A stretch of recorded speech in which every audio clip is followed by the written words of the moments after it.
Hi guys, we are here for the very last day's reading of The Alchemist. Again, we're back in Spain, southern Spain. This time we're in a city called Granada, and I'm excited to get started and then finish this book with you guys.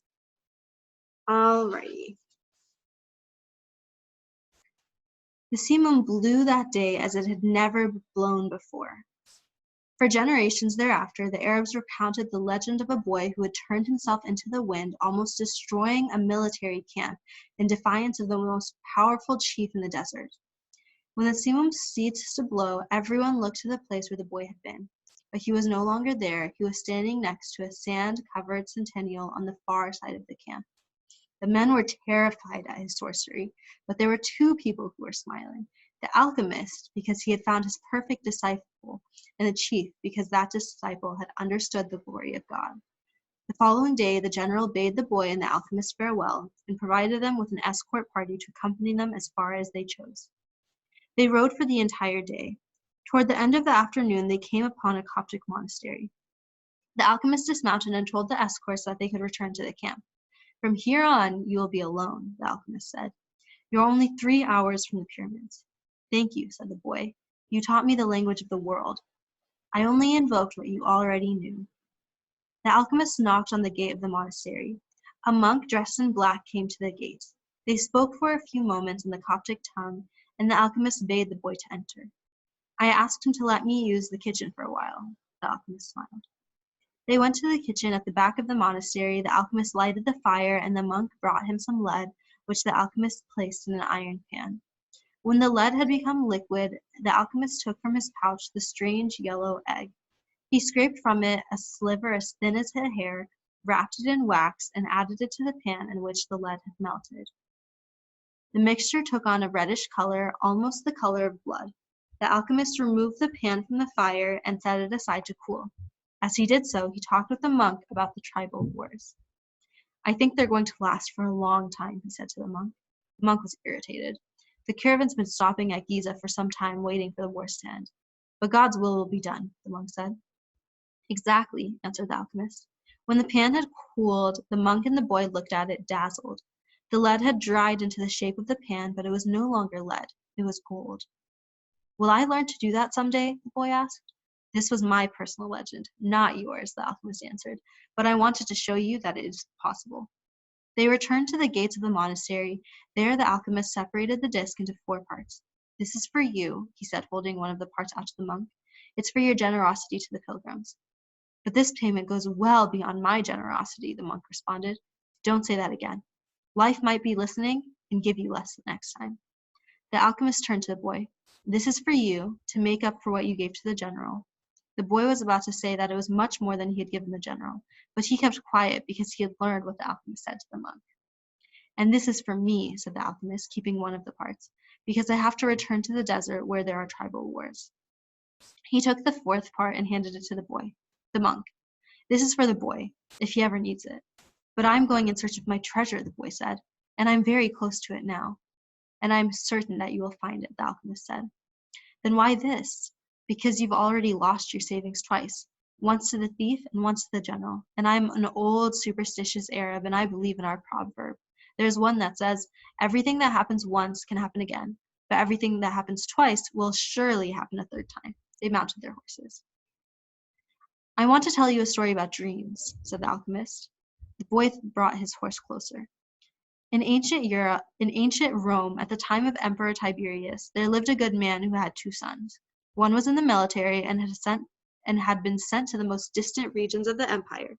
The other son was a poet and delighted all of Rome with his beautiful verses. One night, the father had a dream. An angel appeared to him and told him that the words of one of his sons would be learned and repeated throughout the world for all generations to come. The father woke from his dream grateful and crying, because life was generous and had revealed to him something that any father would be proud to know. Shortly thereafter, the father died as he tried to save a child who was about to be crushed by the wheels of a chariot. Since he lived his entire life in a manner that was correct and fair, he went directly to heaven, where he met the angel that had appeared in his dream. "You are always a good man," the angel said to him. "You lived your life in a loving way and died with dignity. I can now grant you any wish you desire." "Life was good to me," the man said. When you appeared in my dream, I felt that all my efforts had been rewarded because my son's poems will be read by men for generations to come. I don't know anything for myself, but any father would be proud of the fame achieved by one whom he had cared for as a child and educated as he grew up. Sometimes in the distant future, I would like to see my son's words. The angel touched the man's shoulder, and they were both projected far into the future. They were in an immense setting surrounded by thousands of people speaking a strange language. The man wept with happiness. I knew that my son's poems were immortal, he said to the angel through his tears. Can you please tell me which of my son's poems these people are repeating? The angel came closer to the man and with tenderness led him to a bench nearby where they sat down. The verses of your son, who was the poet, were very popular in Rome, the angel said. Everyone loved them and enjoyed them. But when the reign of Tiberius ended, his poems were forgotten. The words you're hearing now are those of your son in the military. The man looked at the angel in surprise. Your son went on to serve at a distant place and became a centurion. He was just and good. One afternoon, one of his servants fell ill, and it appeared that he would die. Your son had heard of a rabbi who was able to cure the illness, and he rode out for days and days in search of the man. Along the way, he learned that the man he was seeking was the Son of God. He met others who had been cured by him, and they instructed your son in the man's teachings. And so, despite the fact that he was a Roman centurion, he converted to their faith. Shortly thereafter, he reached the place where the man he was looking for was visiting. He told the man that one of his servants was gravely ill, and the rabbi was made ready to go to his house with him. But the centurion was a man of faith, and looking into the eyes of the rabbi, he knew that he was surely in the presence of the Son of God. And this is what your son said, the angel told the man. These are the words that he said to the rabbi at this point, and they've never been forgotten. My Lord, I am not worthy that you should come under my roof, but only speak a word and my servant will be healed. The alchemist said, no matter what he does, every person on earth plays a central role in the history of the world, and normally, he doesn't know it. The boy smiled. He had never imagined that questions about life would be of such importance to his shepherd. Goodbye, the alchemist said. Goodbye, said the boy. The boy rode along through the desert for several hours, listening avidly to what his heart had to say. It was his heart that would tell him where his treasure was hidden. Where your treasure is, there will also be your heart, the alchemist had told him. But his heart was speaking of other things. With pride, it told the story of a shepherd who left his flock to follow a dream he had on 2 different occasions. It told a personal legend and of the many men who had wandered in search of distant lands of beautiful women, confronting the people of their times with their preconceived notions. It spoke of journeys, discoveries, books, and change. As he was about to climb yet another dune, his heart whispered, be aware of the place where you are brought to tears. That's where I am, and that's where your treasure is. The boy climbed the dune slowly. A full moon rose again in the starry sky. It had been a month since he had set forth from the oasis. The moonlight cast shadows through the dunes, creating the appearance of a rolling sea. It reminded the boy of the day when that horse had reared in the desert and he had come to know the alchemist. And the moon fell on the desert silence and on a man's journey in search of treasure. When he reached the top of the dune, his heart leapt. There, illuminated by the light of the moon and the brightness of the desert, stood the solemn and majestic pyramids of Egypt. The boy fell to his knees and wept. He thanked God for making him believe in his personal legend and for leading him to meet a king, a merchant, an Englishman, and an alchemist. And above all, for his having met a woman of the desert who told him that love would never keep a man from his personal legend. If he wanted to, he could now return to the oasis, go back to Fatima, and live his life as a simple shepherd. After all, the alchemist continued to live in the desert, even though he understood the language of the world and knew how to transform lead into gold. He didn't need to demonstrate his science and art to anyone. The boy told himself that on the way toward realizing his own personal legend, he had learned all that he needed to know and had experienced everything he might have dreamed of. But here he was at the point of finding his treasure, and he reminded himself that no project is completed until its objective has been achieved. The boy looked at the sands around him and saw where his tears had fallen, a scarab beetle was scuttling through the sand. During his time in the desert, he had learned that in Egypt, the scarab beetles were a symbol of God. Another omen. The boy began to dig into the dune. As he did so, he thought about what the crystal merchant had once said, that anyone could build a pyramid in his backyard. The boy could see now that he couldn't do it. He couldn't do so if he placed stone upon stone for the rest of his life. Throughout the night, the boy dug at the place he had chosen, but found nothing. He felt weighted down by the centuries of time since the pyramids had been built, but he couldn't stop. He struggled to continue digging as he fought the wind, which often blew the sand back into the excavation. His hands were abraded and exhausted, but he listened to his heart. It had told him to dig when his tears fell. As he was attempting to pull out the rocks he encountered, he heard footsteps, several figures approaching him.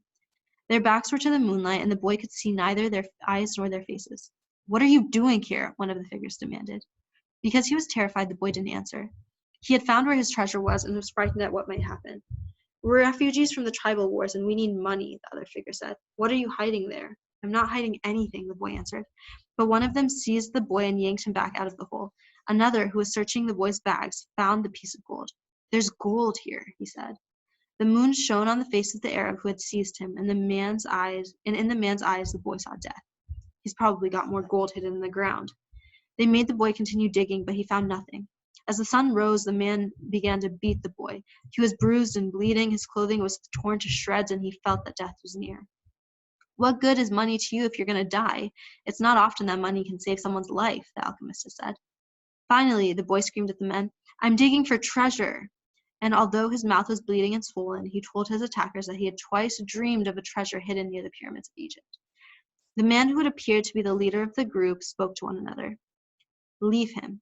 He doesn't have anything else. He must have stolen this gold." The boy fell to the sand, nearly unconscious. The leader shook him and said, "We're leaving." But before they left, he came back to the boy and said, "You're not going to die. You'll live, and you'll learn that a man shouldn't be so stupid. 2 years ago, right here on the spot, I had a recurrent dream too. I dreamed that I should travel to the fields of Spain and look for a ruined church where shepherds and their sheep slept. In my dream, I saw that there was a sycamore growing out of the ruins of the sacristy, and I was told that if I dug at the roots of the sycamore, I would find a hidden treasure. But I'm not so stupid as to cross an entire desert just because of a recurrent dream." And they disappeared.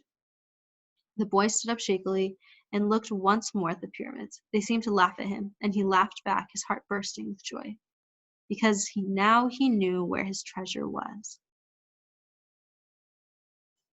Epilogue. The boy reached the small abandoned church just as night was falling.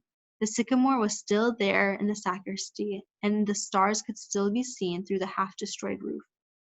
He remembered the time he had been there with his sheep. It had been a peaceful night, except for the dream. Now he was here, not with his flock, but with a shovel. He sat looking at the sky for a long time, then he took from his knapsack a bottle of wine and drank some. He remembered the night in the desert when he had sat with the alchemist as they looked at the stars and drank wine together. He thought of the many roads he had traveled and of the strange ways that God had chosen to show him his treasures. If he hadn't believed in the significance of recurrent dreams, he would not have met the gypsy woman, the king, the thief, well, it's a long list. But that the path was written in the omens, and there was no way I could go wrong, the boy said to himself. He fell asleep, and when he awoke, the sun was already high.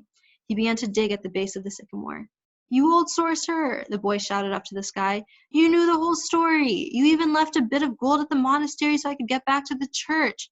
The monk laughed when he saw me come back in tatters. Couldn't you have saved me from that then?" "No," he heard a voice on the wind say. "If I had told you, you wouldn't have seen the pyramids. They're beautiful, aren't they?" The boy smiled and continued digging. Half an hour earlier, his shovel hit something solid. An hour later, he had before him a chest of Spanish gold coins. There were also precious stones, gold masks adorned with red and white feathers, and stone statues embedded with jewels. The spoils of a conquest that this country had long ago forgotten, about some conquistador that he had failed to tell his children about. The boy took out Urim and Thummim from his bag. He had used the two stones only once, one morning when he was at a marketplace. His life and his path had always provided him with enough omens. He placed Urim and Thummim in the chest. They were also a part of his new treasure because they were a reminder of the old king, whom he would never see again. It's true. Life really is generous to those who pursue their personal legend, the boy thought. Then he remembered that he had to go to Tarifa so he could give 1/10 of his treasure to the gypsy woman, as he had promised. Those gypsies are really smart, he thought. Maybe it was because they moved around so much. The wind began to blow again. It was a levanter, the wind that came from Africa. It didn't bring with it the smell of the desert, nor the threat of the Moorish invasion.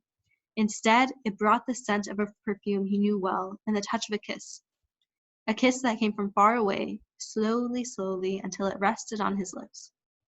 The boy smiled. It was the first time she had done that. "I'm coming, Fatima," he said. The end. So he started off exactly, or he ended off exactly where he started. Because it's about the journey, not the destination. All right, guys. Have a good rest of your day. Goodbye.